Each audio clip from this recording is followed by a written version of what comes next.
मृदा एक ऐसा तत्व, एक ऐसा भौतिक तत्व जो ना सिर्फ हमारे फसल प्रारूप को बल्कि हमारे जीवन को भी काफी हद तक प्रभावित करता है। स्वयं जलवायु से प्रभावित होता है, वहाँ की स्थानीय परिस्थितियों से प्रभावित होता है, लेकिन कालांतर में ना सिर्फ हमारी अर्थव्यवस्था को बल्कि हमारे जीवन के बहुत सारे आयामों को प्रभावित करता है। नमस्ते, मैं हूं हितेंद्र और आप देख रहे हैं ज्योग्राफिया। तो चलिए दोस्तों, मृदा को हम लोग डिस्कस करेंगे परीक्षा के नजरिए से, उतना जितनी हमारा प्रश्न ठीक हो सके। तो चलिए बिना समय गंवाए हम लोग इस पर बात करते हैं। मृदा का सामान्य वर्गीकरण। सबसे पहले हम लोग बात करते हैं, ये बचपन से हम लोग मृदा के वर्गीकरण को देखते और पढ़ते आ रहे हैं। ये जलोढ़ मृदा, लाल पीली मृदा, लाल लोमी, लाल काली, मध्यम काली, सिरोजम, रेतीली, लवणीय, कई प्रकार की मृदा आती है। ये अलग अलग रंगों के शेड्स भी आप लोग देख पा रहे हैं। इसी भांति हम लोग थोड़ा देखने की कोशिश करेंगे कहाँ कौन सी मृदा पाई जाती है। चलिए सबसे पहले हम बात करेंगे जलोढ़ मृदा की। जलोढ़ को कछारी भी कहा जाता है। कई बार हम आपसे जिक्र कर चुके कि मैदानों का निर्माण किया नदियों ने। नदियां अपने साथ बहुत सारे अवसाद बहा करके लाती हैं। चूंकि पानी का रोल होता है, इसलिए पानी जिन चीजों को बहा कर लाता है उसको जलोढ़ के नाम से जाना जाता है। इसको कछारी भी कहते हैं। तो मैदानी भागों में अमूमन ये मृदा पाई जाती है। विश्व की सबसे ज्यादा उपजाऊ कही जाने वाली मृदा होती है जलोढ़ मृदा। अब आप देखिए, थोड़ा सा लॉजिक अप्लाई करेंगे। राजस्थान का कौन सा हिस्सा मैदानी भाग के नाम से जाना जाता है? क्योंकि मैदानों का ही निर्माण नदियों ने किया है और वही जलोढ़ मैदानों के नाम से जाने जाते हैं। भौतिक प्रदेशों के दौरान हम लोग पढ़ चुके हैं और हम लोग जानते हैं कि राजस्थान का ये हिस्सा पूर्वी राजस्थान या उत्तरी पूर्वी राजस्थान जलोढ़ मैदानों के रूप में जाना जाता है। इसलिए ये सर्वाधिक उपजाऊ है। ये भूगोल का एस्पेक्ट नहीं है कि नाइट्रोजन युक्त होती है और ह्यूमस की कमी होती है। अमूमन भूगोल की दृष्टि से ऐसा प्रश्न नहीं होते हैं। आपको पूछी जाएगी लोकेशन, तो देखेंगे ये जयपुर है, ये भरतपुर है, साथ में ये धौलपुर और ये सवाई माधोपुर का एरिया आया, ये दौसा आया और साथ में थोड़ा सा टोंक का एरिया। इसको थोड़ा सा ध्यान रखने की कोशिश करेंगे। मोटे तौर पर पूर्वी राजस्थान और साथ में कुछ उत्तरी पूर्वी हिस्सा भी। अलवर में अमूमन ये मिट्टी इतनी नहीं पाई जाती। अलवर थोड़ा सा पहाड़ी एरिया है, तो थोड़ा सा इन इलाकों को हम लोग ध्यान रखेंगे। पूर्वी मैदानी प्रदेश का जो हिस्सा है, विशेष रूप से उत्तर पूर्व में, वहां पर जलोढ़ मैदान पाए जाते हैं। तो निश्चित तौर पर जलोढ़ मिट्टी भी यहीं पर होती है। उसके बाद हम लोग बात करते हैं भूरी कछारी मृदा की। कछारी शब्द आपने देखा, जलोढ़ के साथ भी कछारी था, उसको जलोढ़ मिट्टी को कछारी मिट्टी भी कहा जाता है। थोड़ा सा रंग को लेकर, कुछ प्रॉपर्टीज को लेकर उसमें अंतर आ जाता है, भूरापन आ जाता है। इस तरह की मिट्टी राजस्थान में केवल 3 स्थानों पर पाई जाती है। एक भरतपुर में, दूसरा अलवर में, दोनों जुड़े हुए हैं, भरतपुर और अलवर। और कुछ हद तक पाई जाती है श्रीगंगानगर में। तो बस ये 3 स्थानों को आप लोग लॉक कर देंगे, श्रीगंगानगर को, अलवर को और भरतपुर को। यहाँ पर भूरी कछारी मिट्टी पाई जाती है। अब हम बात कर लेते हैं लाल पीली मृदा की। लाल रंग है, आपने लोहे में जंग लगते हुए खूब देखा होगा। जैसे ही उसने पानी को लिया या नमी उसने ग्रहण की, वैसे ही ऑक्साइड्स की वजह से, ऑक्सीकरण की क्रिया की वजह से उसका रंग लाल होने लगता है। इन्हीं लोहांश की अधिकता और थोड़ी सी जल से क्रिया के कारण, लोह ऑक्साइड के कारण मिट्टी का रंग लाल हो जाता है। थोड़ा सा पीलापन लिए हुए, नमी धारण करने की इसमें अच्छी खासी क्षमता होती है, थोड़ी सी चिकनाई युक्त होती है। ज्यादातर पहाड़ी क्षेत्रों में इस तरह की मिट्टी देखने को मिलती है। और ये पहाड़ी क्षेत्र कहाँ है? एक सवाई माधोपुर में, थोड़ा सा अजमेर में, थोड़ा सा भीलवाड़ा में और कुछ कुछ सिरोही में। इन 4 स्थानों पर इस तरह की मिट्टी पाई जाती है, लाल पीली मृदा। सवाई माधोपुर, अजमेर, भीलवाड़ा और सिरोही। इस बात को थोड़ा सा ध्यान रखने की कोशिश करेंगे। मैं पेन का कलर भी थोड़ा सा बदलने की कोशिश करता हूं ताकि आपको ठीक से दिख पाए। इसके बाद बात करते हैं लाल लोमी मृदा की। लाल लोमी मृदा, जब भी प्रश्न आए, और बल्कि एग्जामिनर का पसंदीदा प्रश्न, कांस्टेबल से लेकर कॉलेज प्रोफेसर, आरएएस तक इस तरह के प्रश्न कई बार पूछे गए। केवल लाल मिट्टी राजस्थान में कहां पाई जाती है? अनेकों बार इस तरह का प्रश्न पूछा गया। और जब भी ऐसा प्रश्न हो, आप दक्षिणी राजस्थान में चले जाइए। सबसे पहले आपको देखना है बांसवाड़ा को। सबसे पहले आप नजर डालिए बांसवाड़ा के ऊपर। उसके बाद देखिए डूंगरपुर ऑप्शन में है या नहीं है। डूंगरपुर नहीं है तो फिर आप उदयपुर को ढूंढने की कोशिश कीजिए, वो भी नहीं है तो दक्षिणी राजस्थान का कोई भी जिला ढूंढने की कोशिश कीजिए। जो भी आपको ऑप्शन में मिल जाए उसको अपना उत्तर बनाइए। अमूमन ये प्रश्न बांसवाड़ा और डूंगरपुर के लिए दिया जाता है। बांसवाड़ा डूंगरपुर ना हो तो निश्चित तौर पर फिर ऑप्शन में आपको उदयपुर देखना चाहिए। उदयपुर मिलेगा ही मिलेगा यदि बांसवाड़ा और डूंगरपुर ऑप्शन में नहीं होते हैं। ये 4 जिले हैं, बांसवाड़ा, डूंगरपुर, उदयपुर, राजसमंद। बांसवाड़ा को आप सबसे ज्यादा महत्व दीजिए, ये काफी इंपॉर्टेंट होता है। लाल मिट्टी क्यों? क्योंकि यहाँ लोह ऑक्साइड की क्रिया की वजह से मिट्टी का रंग लाल हो जाता है। इस लाल मिट्टी की खास उपज होती है मक्का, इसलिए मक्का को आप लोग कर दीजिए, बांसवाड़ा और मक्का। देखिए ये माही का एरिया है और आपने माही कंचन, माही धवल, माही सुगंधा जैसी चावल और मक्के की कई किस्मों के नाम सुने होंगे, आपने खूब रटे होंगे। तो माही से माही का नाम और साथ में मक्का और चावल की किस्में। खास तौर पर लाल मिट्टी का संबंध जोड़ा जाता है मक्के से, बलुई मिट्टी का संबंध जोड़ा जाता है बाजरे से। जहां जैसी जलवायु होगी, स्थानीय परिस्थितियों के अनुसार वैसी ही मिट्टी होगी, उस मिट्टी की प्रकृति के अनुसार वहां पर वैसी फसल होगी, और जो फसल होगी वही वहां का प्रमुख खाद्यान्न भी होगा। तो दक्षिण राजस्थान में लाल मिट्टी में सबसे ज्यादा उपजता है मक्का, और यही यहाँ के लोगों का सर्वप्रिय भोजन होता है। तो मक्का कहाँ का खाद्यान्न है? दक्षिणी राजस्थान का। इसको आप लोग लॉक करने की कोशिश कीजिए। उसके बाद हम लोग बात करते हैं लाल काली मृदा की। देखिए ये लाल मिट्टी का एरिया था, डूंगरपुर, बांसवाड़ा वगैरह। अब ये काली मिट्टी का एरिया, ये मालवा का पठार, ये हमारा झालावाड़ हाड़ौती का पठार, ये भी काली मिट्टी का एरिया है। तो दो चीजें आपको देखनी, एक तरफ काली मिट्टी, इधर काली मिट्टी और इधर लाल मिट्टी। अब दोनों का जहां सम्मिश्रण होगा एक ट्रांजिशनल जोन बनेगी, थोड़ा सा संक्रमण होगा, और वो बीच वाला एरिया कहलाता है लाल काली मिट्टी का एरिया। तो बेसिकली ये एरिया कौन सा हुआ? ये बांसवाड़ा का सीमांत क्षेत्र, ये प्रतापगढ़ का सीमांत क्षेत्र, चित्तौड़गढ़, और ये थोड़ा सा भीलवाड़ा का सीमांत क्षेत्र। तो इन जिलों को आप लोग ध्यान रखने की कोशिश करेंगे, बांसवाड़ा, प्रतापगढ़, चित्तौड़गढ़ और भीलवाड़ा के सीमांत क्षेत्र।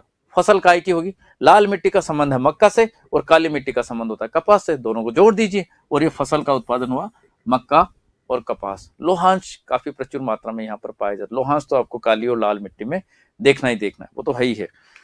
इसके बाद हम बात करते हैं मध्यम काली प्रकार की मृदा। ये काली मिट्टी है लेकिन मध्यम शब्द कई बार लग जाता है। आप चलिए हाड़ौती के पठार में, और यहाँ पर 4 जिले होते हैं, कोटा, बूंदी, बारां और झालावाड़। ध्यान देंगे बेसाल्टिक लावा से इस दक्कन लावा पठार का निर्माण हुआ। जो प्रायद्वीपीय लावा पठार है उसी का अंश होता है मालवा का पठार और हमारा हाड़ौती का पठार। तो यहाँ पर बेसाल्ट के अपर्दन की वजह से यहाँ पर काली मिट्टी का निर्माण हुआ। यहाँ पर मिट्टी है काली, लोहांश इसमें पाया जाता है और काफी फेमस होती है। जिस तरह से मक्का का संबंध लाल मिट्टी से, जिस तरह से बाजरे का संबंध बलुई मिट्टी से, ठीक उसी तरह से कपास का संबंध काली मिट्टी से। इसलिए इसको रेगड़ कहा जाता है। इस काली मिट्टी को क्या कहा जाता है? रेगड़ या रेगर। ये भी थोड़ा सा देखेंगे, इसको रेगड़ कहा जाता है। और साथ में ये स्वतः जुताई वाली मृदा भी होती है, स्वतः जुताई वाली मृदा। और क्या खास बात होती है इसकी? स्वतः जुताई वाली मृदा, इसकी जल धारण क्षमता सर्वाधिक होती है और शुष्कता न्यूनतम होती है। सरंध्र होती है, सरंध्र, चिकनी होती है, सरंध्र होती है। ये कुछ इसकी खास बातें हैं। जब सूखापन आ जाता है तो अपने आप इसमें दरारें पड़ने लगती हैं सूखेपन की वजह से, और ऐसा लगता है जैसे हल जोता गया हो। इसलिए इसको स्वतः जुताई वाली मृदा के नाम से भी जाना जाता है। कपास की फसल ये अच्छी देती है, इसलिए इसको काली कपास मृदा, काली कपास मृदा के नाम से भी जाना जाता है। काली कपास मृदा, इस नाम से भी इसको जाना जाता है। इसको कहा जाता है ब्लैक कॉटन सॉइल। तो कपास और मूंगफली की फसलें यहाँ पर ज्यादा होती हैं, ये थोड़ा सा हम लोग ध्यान दे लेंगे। इसके बाद हम बात करते हैं भूरी रेतीली मृदा या सिरोजम मृदा का क्षेत्र कौन सा होता है, जिसको हमने अर्ध शुष्क मरुस्थल कहा था। लगभग वही एरिया भूरी रेतीली मृदा या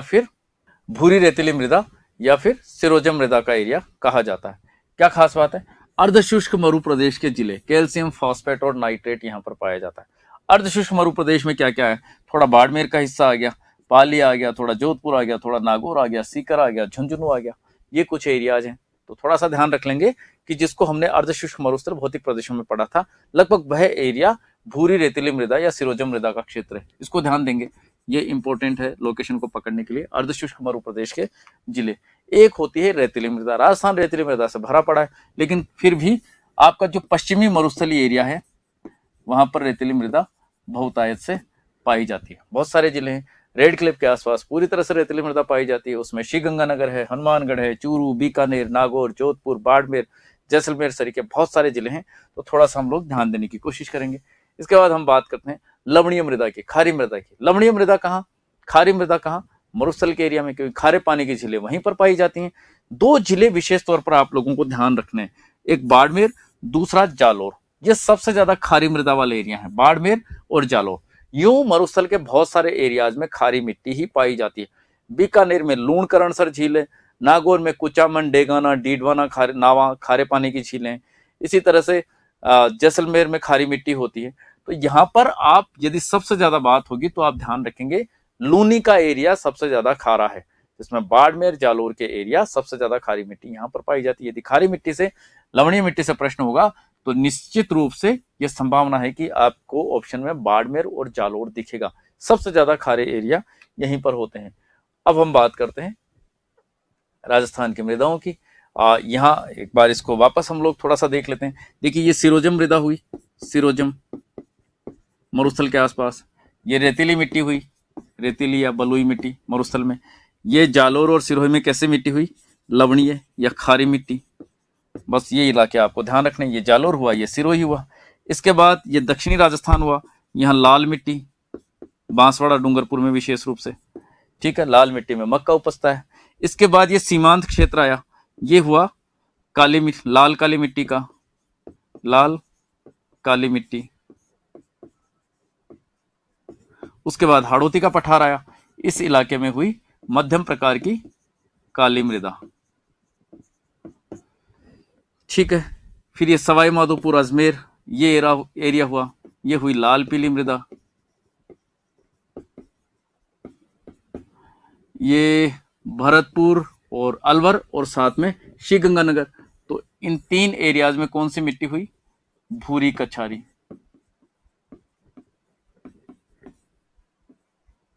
भूरी कछारी मिट्टी।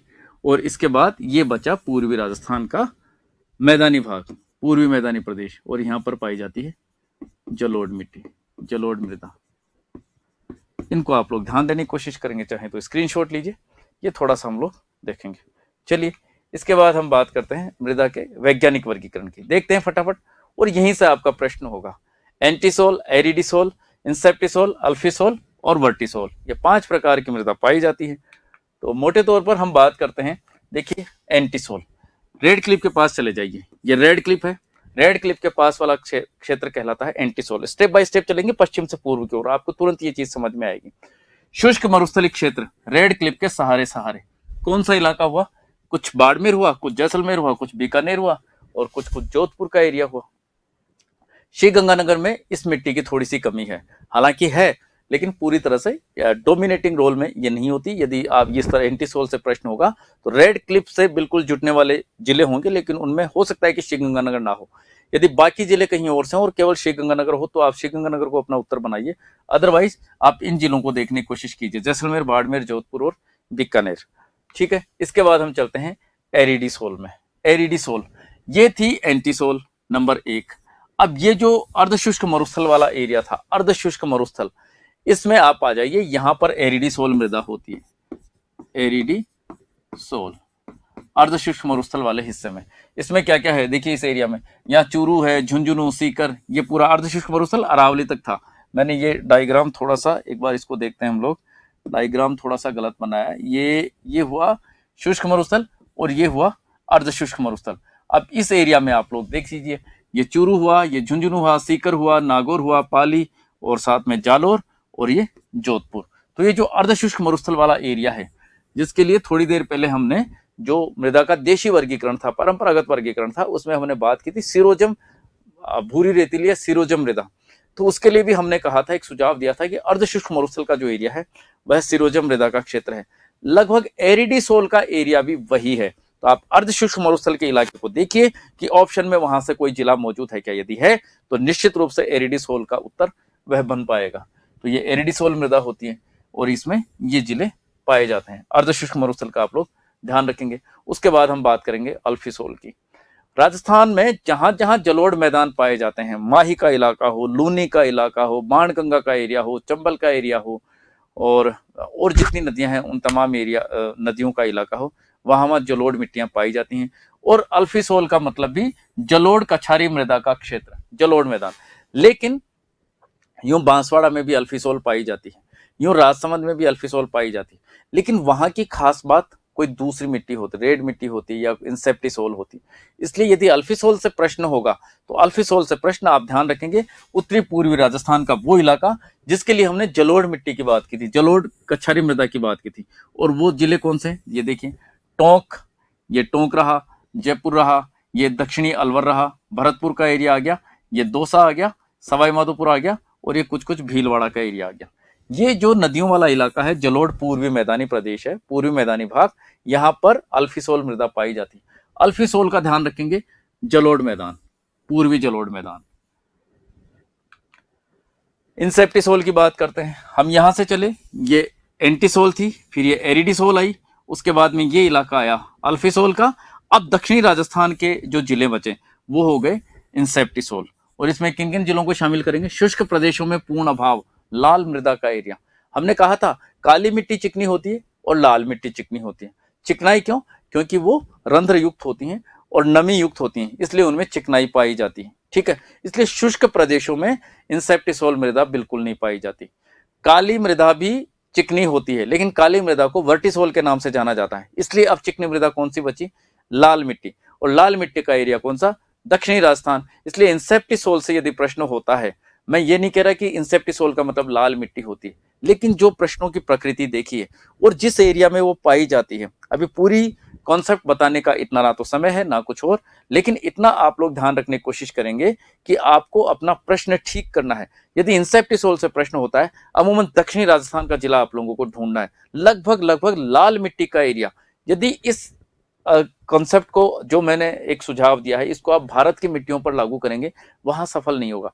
लेकिन राजस्थान से कोई प्रश्न होगा, आप इस तरह से इस सुझाव के अनुसार सही उत्तर तक पहुंच जाएंगे। इसलिए यदि इंसेप्टिसोल से यदि प्रश्न होता है तो आप दक्षिणी राजस्थान के जिले ढूंढिए। आप देखिए राजसमंद को, सिरोही को, उदयपुर को और चित्तौड़गढ़ को। हम बांसवाड़ा और डूंगरपुर की बात नहीं कर रहे हैं। इन इलाकों में इंसेप्टिसोल मृदा पाई जाती है।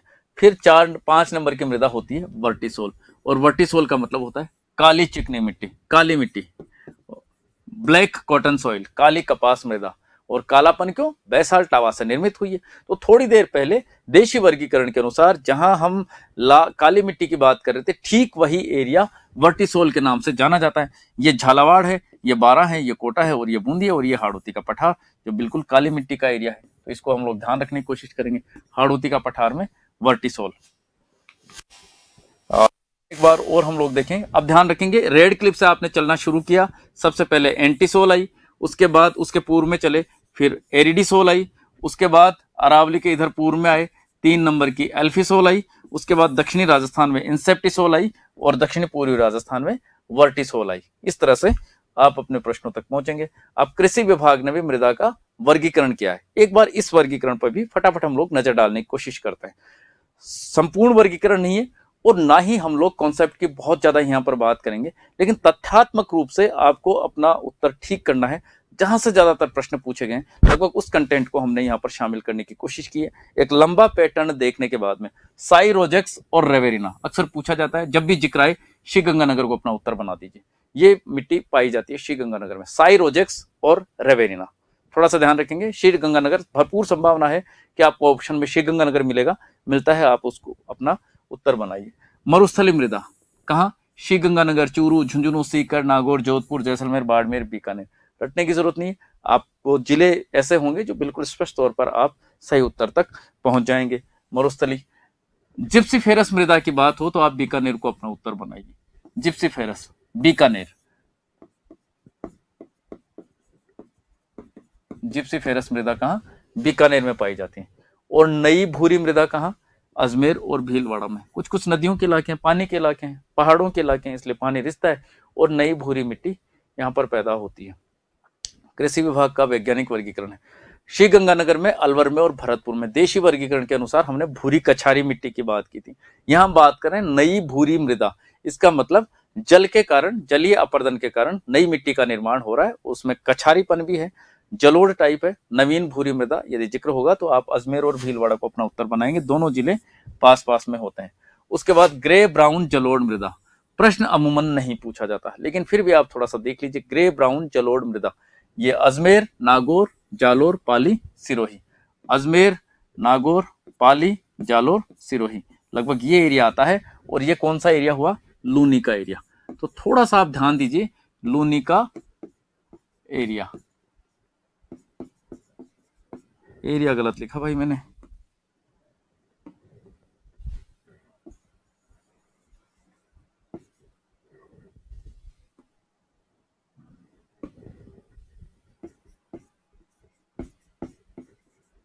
ये देखिए जलोढ़ की बात आ गई ना, तो जलोढ़ मिट्टी का निर्माण कौन करेगा, नदी। अब अजमेर में, नागौर में, जालोर में, पाली में और सिरोही में कौन सी नदी है, ये लगभग लूनी का एरिया है। तो इसको इस ढंग से याद कर लीजिए, लूनी के एरिया में ग्रे ब्राउन जलोढ़ मृदा। उसके बाद नॉन कैल्सिल ब्राउन मृदा की बात हो रही है, ये सीकर, झुंझुनू, अलवर, जयपुर, अजमेर, नागौर। मेरे ख्याल से इसको रटने की जरूरत नहीं है, इसको आप कैंसिल कर सकते हैं। उसके बाद में नवीन जलोढ़ मृदा, नई जलोढ़ मृदा, नदियों का इलाका, पूर्वी मैदानी प्रदेश जहां ज्यादा बारिश होती है और जहां पर नदियां मैदानों का निर्माण करते हुए चलती हैं, जहां कोई पठारी संरचना भी नहीं है, तो यहाँ पर मैदानी भाग का निर्माण होता है। और ये देखिए इलाका वही है जो हमने जलोढ़ मृदाओं के दौरान देखा था, जयपुर, अलवर, भरतपुर, सवाई माधोपुर। जयपुर दक्षिणी अलवर मानी इसमें, अलवर, भरतपुर और सवाई माधोपुर ये नदियों के इलाके हैं। तो ये पूर्वी राजस्थान का थोड़ा सा ध्यान रखेंगे, नवीन जलोढ़ मृदा, इन जिलों को हम थोड़ा सा ध्यान रखेंगे। यहाँ पर हम देख लें पूर्वी राजस्थान, उत्तरी शब्द भी लगा सकते हैं, उत्तरी पूर्वी राजस्थान में नवीन जलोढ़ मृदा पाई जाती है। पीली भूरी मृदा, फिर आपको थोड़ा सा कंफ्यूजन हो सकता है, पीली भूरी मृदा, तो आप इसको छोड़ सकते हैं, यहां से अमूमन प्रश्न नहीं होगा, जहां से कंफ्यूजन पैदा होता है अमूमन ऐसे प्रश्न नहीं होते हैं, तो आप इस पर अपनी ऊर्जा खर्च ना करें। देना जरूरी था इसलिए हमने इसको दिया, लेकिन साथ में प्रश्न कैसा होगा इस तरह का सुझाव लगभग हर स्लाइड के साथ हमारा होता है। अब हम देखते हैं मृदा अपरदन, महत्वपूर्ण टॉपिक होता है। मृदा अपरदन को क्या कहा जाता है, अपक्षरण। मृदा अपरदन या अपक्षरण, चलना, अपसरण, रेंगती हुई मृत्यु इसको कहा जाता है। देखिए मृदा क्या है, मृदा एक तरह से जीवन है, यहाँ फसलें पैदा होती है और हम सबकी संपूर्ण जीवनचर्या यहीं पर होती। मृदा का अपरदन मतलब वो या तो जल के द्वारा खिसकाई जाती है या वायु के द्वारा ट्रांसफर की जाती है, इसलिए इसको रेंगती हुई मृत्यु के नाम से जाना जाता है। एक तो बात हुई है। अब देखिए इसका ये दो तरह का अपरदन हम लोग डिस्कस करेंगे। हमारे राजस्थान में दो ही तरह का मूलतः अपरदन होता है, एक जल अपरदन, दूसरा वायु अपरदन। जल अपरदन के भी दो भेद हैं। पहला है अवनालिका अपरदन, यानी पानी के द्वारा खड्डे पड़ जाएं, नालियां पड़ जाएं, इसको गुली इरोजन के नाम से भी जाना जाता है। गुलीज बन जाएं नलियां, पानी आया बहाव से और ढाल यदि ज्यादा है तो निश्चित रूप से वह कटाव करके नालियों का निर्माण कर देता है। तो आप थोड़ा सा ये देखेंगे, गहरी नलिकाएं और खड्डे बन जाते हैं। इसमें बदनाम कौन कौन सी नदियां हैं, चंबल, ढूंढ, गंभीर और बाण गंगा नाम की जो नदियां हैं वो बहुत सारे बिहेड़ों का, खड्डों का, नालिकाओं का निर्माण करती हैं, इन्हीं को बिहेड़ के नाम से जाना जाता है। तो ये हुआ जल अपरदन, ये आप लोग देख पा रहे हैं, अवनालिका अपरदन। उसके बाद में है चादर या आवरण अपरदन, जिसको शीट इरोजन के नाम से जाना जाता है। शीट, चादर, शीट को चादर कहा जाता है, यानी ऊपर ऊपर की परत। वहां हमने देखा कि बिल्कुल एक खाई पड़ गई थी, बिल्कुल गहरी खाई। यहां हम देख पा रहे हैं कि केवल ऊपर ऊपर की परत गई है, केवल ऊपर ऊपर का हिस्सा, यानी चादर की तरह जो ऊपर की लेयर थी वो चली गई। ज्यादा पानी यदि नहीं है तो इस तरह का अपरदन होता है। ये पहाड़ी क्षेत्रों में इसी तरह का अपरदन अमूमन देखा जाता है। और ये कहाँ, सिरोही, उदयपुर, डूंगरपुर आदि पहाड़ी क्षेत्रों में, क्योंकि मिट्टी की लेयर बहुत ज्यादा मजबूत नहीं, मिट्टी की लेयर अमूमन ऊपर नहीं होती, केवल ऊपर ऊपर की परत हो पाती है। चट्टान होती है, पहाड़ी क्षेत्र होता है, इसलिए यहाँ पर अवनालिकाएं बनना संभव नहीं हो पाता। इसलिए हम लोग ध्यान रखने की कोशिश करेंगे कि जल अपरदन कहाँ होगा, ज्यादा पानी के एरिया में, पहाड़ी क्षेत्रों में, ठीक है। और चादर अपरदन, आवरण अपरदन और जल अपरदन का अवनालिका अपरदन वाला स्वरूप कहाँ होगा, जहां कमजोर चट्टाने हैं, मुलायम चट्टाने हैं, जहां आसानी से खड्डे पड़ते हों, जहां रेतीली मिट्टी जैसी चट्टाने होंगी, वहां पर इस तरह की अवनालिकाएं पैदा होती हैं। अब वायु अपरदन की बात कर लेते हैं। वायु अपरदन कहाँ होगा, शुष्क मरुस्थलीय क्षेत्रों में। और सबसे ज्यादा मरुप्रसार को जो प्रोत्साहन मिलता है या वायु अपरदन को जो प्रोत्साहन मिलता है, इसमें अति पशुचारण की भी भूमिका होती है। ये तीनों चीजें आपस में जुड़ी हुई होती हैं, वायु का अपरदन, अति पशुचारण और मरुस्थलीकरण, इनमें गहरा संबंध पाया जाता है। अब ये देखिए, मरुस्थलीय क्षेत्रों में बड़े पशु अमूमन नहीं पाए जाते हैं, अमूमन भेड़ बकरी जैसे ज्यादातर छोटे पशु होते हैं। इनके पैर खुरनुमा होते हैं, नुकीलापन होता है उनमें, और जब और मिट्टी के कण भी बहुत ज्यादा आपस में उनमें बॉन्डिंग नहीं होती, मिट्टी लूज होती है। और इस लूज मिट्टी में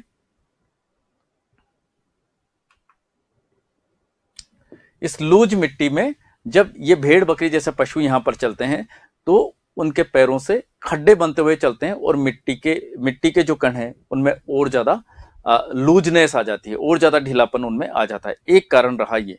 दूसरा कारण ये भी है कि ये घास फूस जैसी छोटी वनस्पति को खाती हैं। मरुस्थल में कैसे बड़े पेड़ होते नहीं है, अमूमन छोटी छोटी घास छोटी छोटी वनस्पति यहाँ पर पाई जाती हैं और इसको ये भेड़ बकरी जैसे पशु हैं वो जड़ सहित उखाड़ कर खाते हैं। एक तो पहले से वनस्पति नहीं थी, बारिश नहीं थी, मिट्टी के कण मोटे थे, उनमें संगठन नहीं था, बॉन्डिंग नहीं थी। अब जो था उस घास फूस को भी ये उखाड़ करके जड़ सहित उखाड़ कर खाती हैं। नतीजा ये कि उस सूखी मिट्टी में के जो कण थे उनमें और ज्यादा ढीलापन आ जाता है, संगठन और ज्यादा कमजोर हो जाता है। लगातार जब हवा चलती है तो इस ढीले कणों को उड़ा उड़ा कर हवा ट्रांसफर करती है और इस तरह से मरु प्रसार को यहाँ पर प्रोत्साहन होता है। इसलिए इस बात को हम लोग ध्यान रखने की कोशिश करेंगे कि सबसे ज्यादा मरुस्थलीकरण में किसका योगदान होता है? अति पशुचारण का। डेजर्टिफिकेशन के पीछे ओवरग्रेजिंग सबसे बड़ा कारण होता है। एक समस्या होती है भू निम्नीकरण। किसी भी कारण से मिट्टी की क्वालिटी का कमजोर होना, डिग्रेडेशन होना, मिट्टी की गुणवत्ता में कमी आ जाना भू निम्नीकरण के नाम से जाना जाता है। अब वो क्वालिटी किसी भी वजह से कमजोर हो, किसी भी वजह से खराब हो, उसको हम भू निम्नीकरण के नाम से जानते हैं। अब ये कई कारण होते हैं और कई बार प्रश्न भी पूछा जाता है कि साहब इसका उपाय क्या है। तो थोड़ा सा एक ये टेबल आपके सामने, आप इसको थोड़ा सा देखने की कोशिश करेंगे। बड़ा आसान है। खनन से डिग्रेडेशन होता है, क्वालिटी खराब होती है। उसका उपाय क्या है? खनन पर रोक लगा दो, आसान उपाय। वनोन्मूलन, वनों को काटना, उपाय क्या है? वन लगा दो, पौधारोपण कर दो, वन रोपण कर दो। उसके बाद अति पशुचारण, ये भी एक बड़ी समस्या है जो मिट्टी के डिग्रेडेशन के लिए जिम्मेदार है, मिट्टी की क्वालिटी को खराब करता है। इसका उपाय क्या है? पशुचारण पर रोक लगा दो, टीलों का स्थिरीकरण करवा दो, पेड़ों की रक्षक मेखला लगवा दो। बड़े आसान उपाय। उसके बाद अधिक सिंचाई, सेम की समस्या पैदा होती है इसकी वजह से। रिसाव नहीं हो पाता, वाष्पीकरण इतना ज्यादा नहीं हो पाता। बहुत ज्यादा सिंचाई यदि होगी तो ये सेम जैसी समस्या होगी, अधिक सिंचाई। इसका उपाय क्या है? खेतों से जल निकासी के उचित प्रबंध करो। तो ये थोड़ी सी चीजें थी जो भू निम्नीकरण से संबंधित होती हैं। एक हम बात कर लेते हैं लवणीयता और क्षारीयता की समस्या को लेकर के। लवणीयता, क्षारीयता, देखिए जब मिट्टी का जो पीएच मान है वो 7 के आसपास होता है, वो मिट्टी उदासीन होती है और उसको ठीक माना जाता है। वो अच्छी फसल देती है, अच्छी उपज देती है। लेकिन जब पीएच मान 7 से ज्यादा हो जाए तो मिट्टी में खारापन आने लगता है। अब इसकी भी 2 स्टेज होती हैं। मिट्टी यदि उसका खारापन 7 से 8.5 तक होता है तो ये मिट्टी लवणीय हो जाती है, और 8.5 से ज्यादा 12-13 तक यदि होता है तो ये मिट्टी हो जाती है क्षारीय, यानी मिट्टी और ज्यादा खराब हो गई। अब इसका उपाय क्या है? मिट्टी में खारेपन के कारण इसकी उर्वरा शक्ति कमजोर हो जाती है, उपज देना बंद कर देती है तो बहुत कम देती है। अब इसके उपाय क्या है? ये देखिए, लवणीयता की बात हमने की थी जब पीएच मान 7 से 8.5 के आसपास हो, और क्षारीयता जब 8.5 से ज्यादा हो जाए, लगभग 12 तक हो जाए, 12.5 तक हो जाए तो क्षारीयता की समस्या। इसलिए ज्यादा बड़ी समस्या कौन सी है? क्षारीयता की।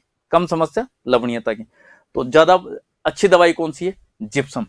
तो देखिए लवणीयता में यदि होती है तो रॉक फॉस्फेट और जिप्सम द्वारा आप उपचार कर सकते हो। लेकिन समस्या क्षारीयता के स्तर तक पहुंच गई, अब रॉक फॉस्फेट काम नहीं आएगा, अब जिप्सम बड़ी कारगर दवाई है, अब जिप्सम से काम चलाना पड़ेगा और जिप्सम आपको देना पड़ेगा। ठीक है। छोटे रोग में दोनों दवाइयां, छोटे रोग की दवाई भी और बड़े रोग की दवाई, दोनों से काम चल जाएगा। लेकिन यदि रोग बड़ा हो गया, क्षारीयता आ गई है, तो अब रोग फॉस्फेट से काम नहीं चलेगा, अब जिप्सम देना होगा। देशी इलाज भी है जो परंपरागत रूप से हम लोग यूज करते हैं।